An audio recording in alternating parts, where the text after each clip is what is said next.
I've had a lifelong fascination with learning, ranging from the useless and oddly specific to the bare bones and ruthlessly practical. Whether it was the basic outline of a tokamak reactor, how to pick my childhood mailbox, or simply how to strangle a man to sleep, I've always been down for new and interesting information. When I got a little older and stumbled upon Tim Ferriss, it dawned on me that this fascination could not just extend to interesting and disconnected skill sets, but to learning itself. I started learning more about mental models like the Pareto principle and tactics for organizing study and practice like spaced repetition and interleaving.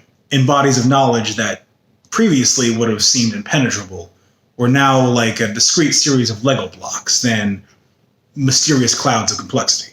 With these tools at my disposal, even the most intimidating conceptual structures could be broken down into manageable pieces and manipulated as needed.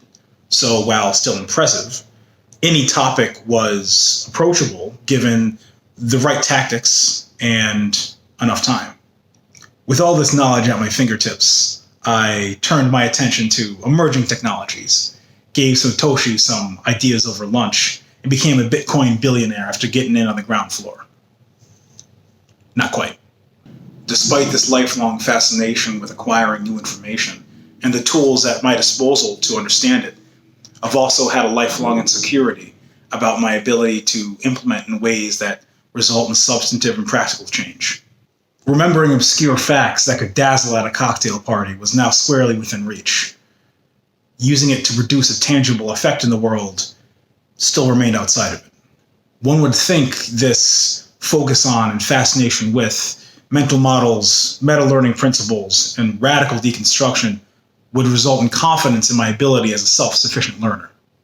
But at my core, I still lacked a fundamental belief in my ability to learn things in the ways that mattered, in ways that would allow me to use this knowledge to produce ripples in the world around me. So continued my reliance on teachers, a dependence that reared its head in both subtle and explicit ways. I felt the need for exhaustively specific cueing from athletic coaches, approval from college professors, and develop parasocial relationships with people I consider remote mentors, folks I'd never met in real life, but who nonetheless had had a substantial effect on the nature of my thinking. More insidiously, I began to filter all my thinking through lenses provided by others, quoting Marcus Aurelius or Elizabeth King whenever someone asked what I thought about something. In doing so, I never allowed my opinion to stand on its own 2 feet, and perhaps lost the ability to form one without direct reference to the opinion of someone with more credibility than I had. I, having no accomplishments to my name, could easily be dismissed, but the luminaries on whom I relied for legitimacy could not be so easily brushed aside. In some sense, my thinking was no longer my own, less my thoughts and more a collage of aphorisms from my favorite authors, podcasters, and comedians, while still lacking clarity on what my own lived experiences and interactions with the world had taught me. Underpinning this over-reliance on external guidance is a belief that one is not up to the task of learning and implementation unless under the watchful eye of an authority figure or academic institution.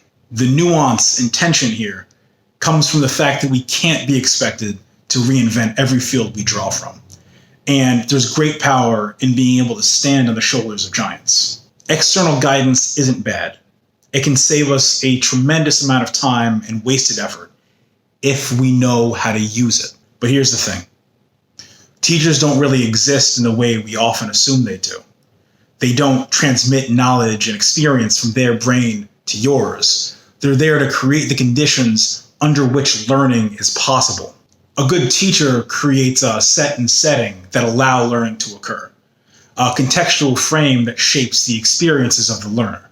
They're there to pull the student out of loops they may otherwise get trapped in due to false assumptions and needless overcomplication, that the student may lack the experience and perspective to recognize themselves. They can cut the Gordian knot, so to speak, by directing the student towards an approach to a problem that renders moot the constraints they initially thought they perceived. There's this scene from Enter the Dragon where Bruce Lee is training this acolyte in the forest.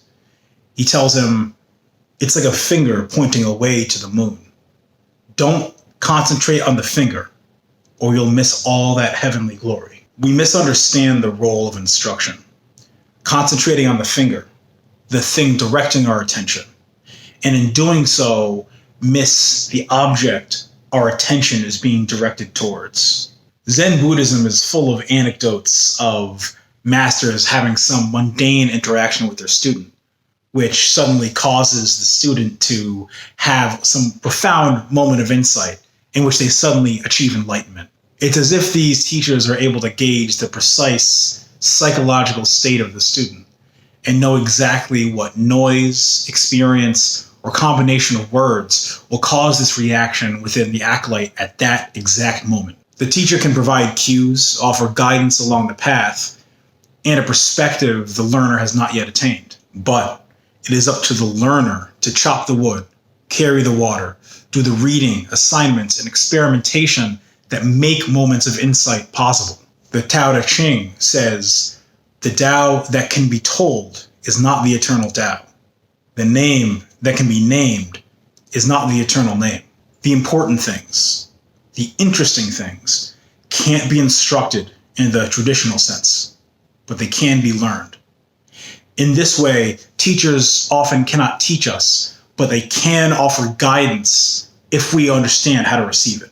This tension between self-tutelage and the need for knowledge to somehow be passed from one generation of practitioners to the next is brilliantly discussed by Eric Weinstein in his analysis of Kung Fu Panda. He sees Master Oogway as a self-teacher attempting to pass on the secret of self-teaching when to take on a student directly would risk crowding out the self-teaching modality. In this analysis, he points out that Po, our protagonist, eventually realizes that he can create on his own without waiting around for traditional wisdom to be passed down a chain of masters. And in so doing, is able to reverse engineer the Wuxi fingerhold, despite never being taught how to do it. Many people are constantly seeking the next degree, accreditation, or certificate. There can be merit to this if what they're truly seeking is the access to the setting and experiences a connection to a larger organization can provide.